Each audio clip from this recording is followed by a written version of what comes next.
What's up, everybody? It's Kenny from Mag Chop. We're chopping it up. Godfather of instrumental.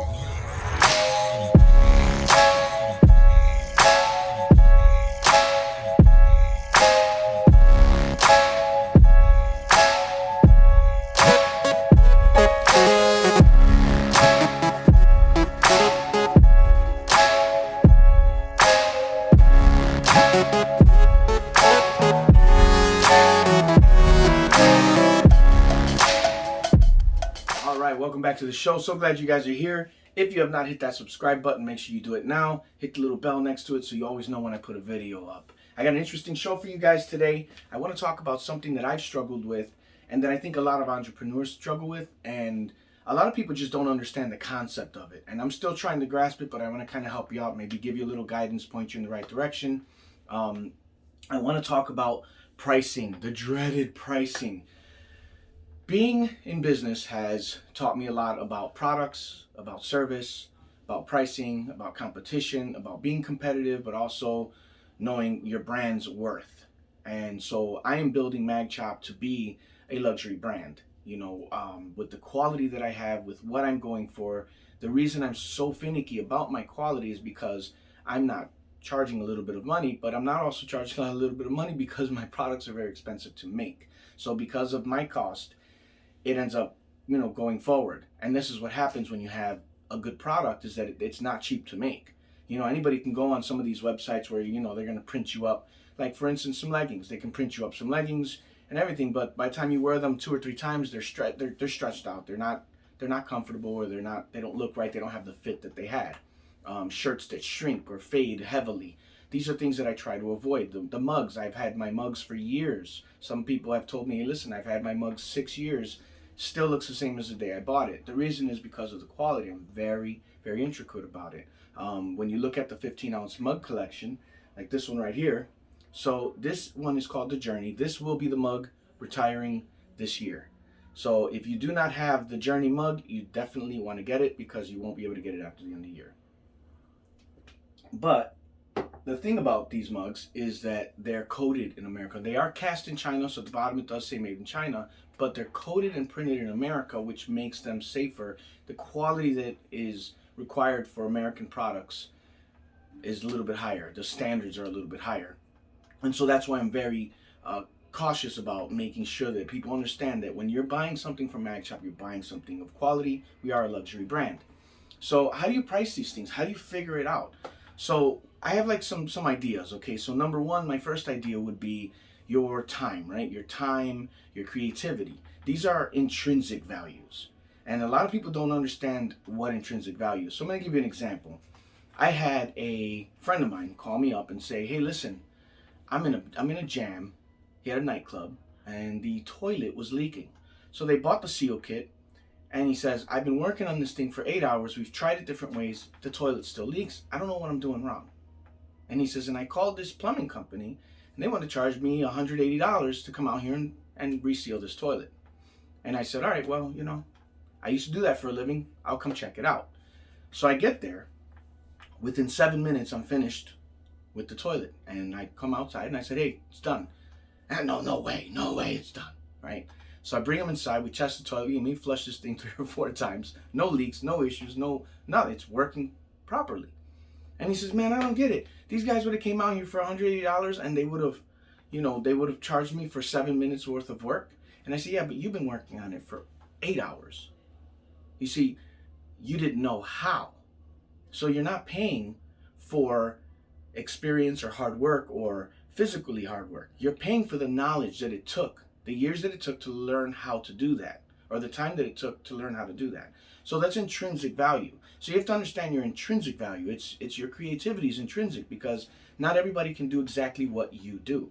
The second thing that I look at is the cost of manufacturing, the cost of the product, the cost of the materials, or the cost of your physical labor. Because then now you have to look at an hourly wage. So what are you doing? How are you going to charge for these things, so that you make sure that you're being fair to your customer and to yourself, because you've worked hard to do this. Plus, there are expenses that go along with everything that you do. Whether you have a product or a service, there's going to be expenses. travel expenses. If you have a product, there's shipping expenses. So you have to factor all these things in while you're preparing your price points. So one of the ways that I find that makes it a little bit easier is to have like a formula. Okay, so let's say whatever it cost you, right? So you would say, okay, it cost me this much money, and I want to make $10 an hour. Okay, so it took me 5 hours to do this, and it cost me this. So it would be cost plus whatever your hourly wage is, right? And that's one way to formulate a price point. The other way would say, some people say that what it cost times 3 or 33% or whatever like that. So let's say it was cost times 3, and then that's your flat rate. So now you're not charging the hourly rate, you're just charging the cost times 3, which if you look at cost plus, $10 an hour or whatever, sometimes those can level out. And I'm just saying $10 an hour because sometimes the product may cost you a lot more, and maybe you want a lot more money per hour. So this is where you have to decide on that, and you have to look at that as a factor.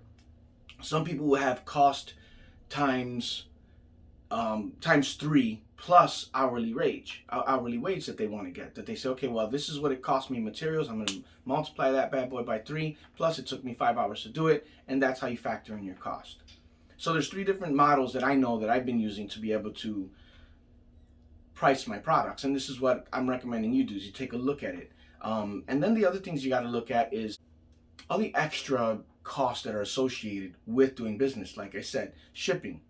That's a very important thing, is to know what your shipping costs are, because then you can tell your customer right away. I had a situation recently where I finished a piece. It was a new piece, and I had somebody hit me up about it. I posted it, and they hit me up and said, I want this piece. So I factored everything in, gave them a price. They were happy with it.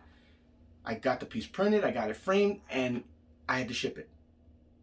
And I did not know that it costs so much to ship a piece this size, that much money. So now I have to call my customer and be like, hey, listen, the good thing is that I always do business with integrity. I try to be as honest with my customers as I can. And this is what I tell you. Don't try to screw your customers over. Be honest with them. Do good business, because this is what's going to bring them back, and this is what's going to build a good relationship with them. I called my client and I said, hey, listen, this is what it costs to ship. I didn't know it was this much, but this is what it is. And they were like, okay, well, we're going to be in town. We'll pick it up. Thank God that they did, because I was a little worried, and I was like, man, I felt bad, and I felt like, okay, well, maybe I should eat some of the cost of the shipping, because they weren't prepared. Now, I did, like I said, prepare them to the fact that I did not know what the shipping was. I didn't just give them a price and say that's it. I said, look, there is going to be shipping costs. I don't know what they are.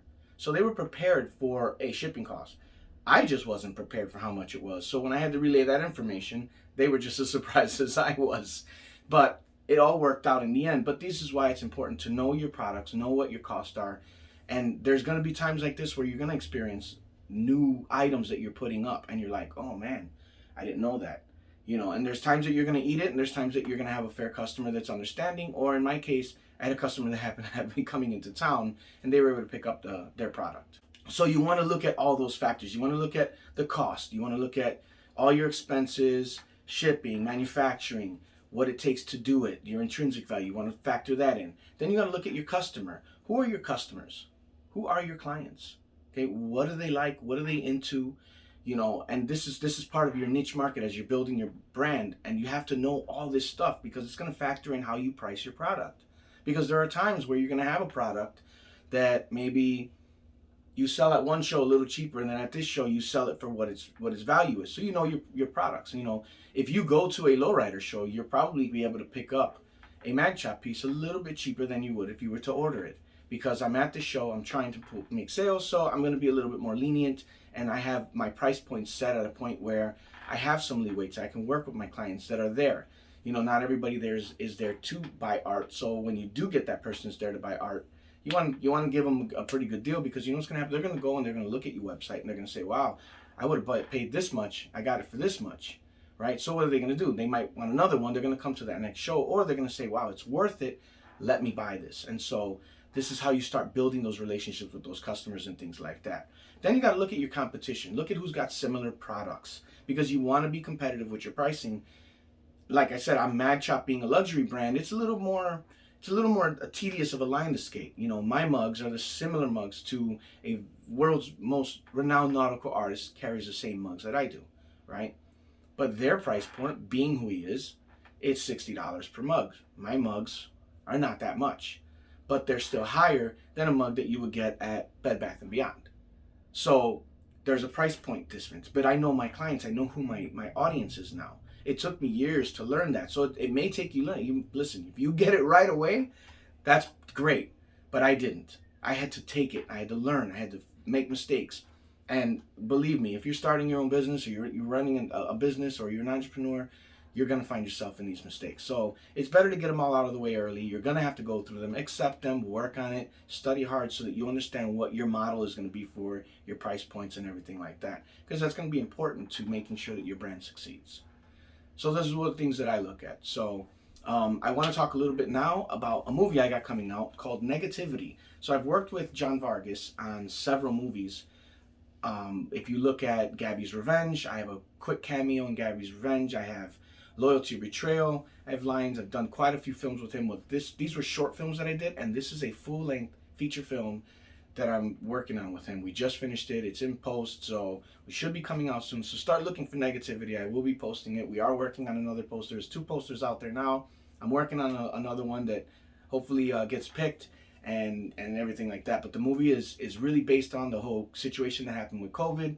People being home, being stuck at home, having to talk through Zoom and things like that. It's actually a really funny movie. It's really cool. It's actually going to take you on an emotional roller coaster. I watched it. I was able to see The Rough, and wow, I wish I can show you guys The Rough because The Rough had me glued. So I can only imagine what it's going to be like with the sound effects and the CGI and the music added to it. Amazing film. So look up Cinefreak, Cinefreek, Cinefreak on YouTube. Check out some of his work because the new one's coming soon, and I'm really excited about it. It's really was fun to shoot. It was really cool to shoot and then see how he put it all together. So really looking forward to that. I hope you guys are following along in all my films. I got more coming out. I'm doing more, working on more. And of course, you can always find Mag Chop products in these films that I'm in. I work hard on making sure that my products make the movies as I do, and it's great. Like I said, the Mag Chop 15-ounce collection, this mug will retire at the end of the year. This is the Journey mug. You will not be able to get it, so get it, put it up. It's going to be retired. I'm Kenny from Mag Chop. Thank you guys for watching.